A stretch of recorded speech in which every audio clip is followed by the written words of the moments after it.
ಹುಬ್ಬಳ್ಳಿಯಲ್ಲಿ ಮಹಿಳೆ ವಿವಸ್ತ್ರಗೊಳಿಸಿ ಹಲ್ಲೆ ಪ್ರಕರಣಕ್ಕೆ ಸಂಬಂಧಪಟ್ಟಂತೆ ಪೊಲೀಸರ ಮೇಲಿನ ಆರೋಪಕ್ಕೆ ಸಿಎಂ ರಿಯಾಕ್ಷನ್ ಅನ್ನು ಕೊಟ್ಟಿದ್ದಾರೆ.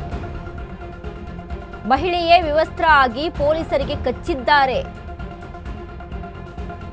ಕಾನೂನು ಕೈಗೆ ತೆಗೆದುಕೊಂಡ್ರೆ ಕ್ರಮ ತೆಗೆದುಕೊಳ್ತಾರೆ.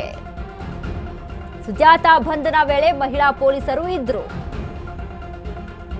ಹಾವೇರಿಯಲ್ಲಿ ಮುಖ್ಯಮಂತ್ರಿ ಸಿದ್ದರಾಮಯ್ಯ ಹೇಳಿಕೆಯನ್ನ ಕೊಟ್ಟಿದ್ದಾರೆ. ಬಿಜೆಪಿ ಕಾರ್ಯಕರ್ತೆ ವಿವಸ್ತ್ರಗೊಳಿಸಿದ ಹಲ್ಲೆ ಆರೋಪಕ್ಕೆ ಸಂಬಂಧಪಟ್ಟಂತೆ ಇದೀಗ ಸಿಎಂ ರಿಯಾಕ್ಷನ್ ಅನ್ನ ಕೊಟ್ಟಿದ್ದಾರೆ.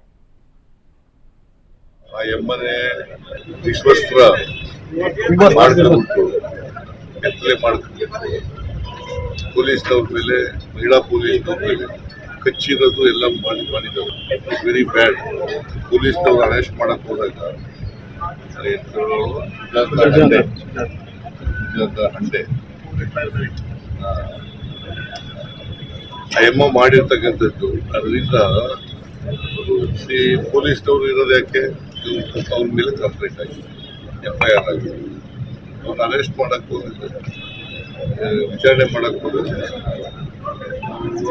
ಅವ್ರ ಮೇಲೆ ಕಚ್ಚಿ ಮಾಡಿ, ಅದು ಸುಮಾರು 10 ಜನಕ್ಕೂ ಹೆಚ್ಚು ಮಹಿಳಾ ಪೊಲೀಸ್ನವರು ಮಾಡಿದ್ದಾರೆ. ಸೊ ಅದರಿಂದ ಕಾನೂನನ್ನ ಯಾರು ಕೂಡ ಕೈಗೆ ತಗೊಳ್ಳಬಾರ್ದು. ಕಾನೂನು ಕೈಗೆ ತಗೊಂಡಿದ್ರೆ ಅವ್ರ ಮೇಲೆ ಕಾನೂನು ರೀತಿ ಕ್ರಮ ತಗೊಂಡು ಆ ಎಮ್ಮನೆ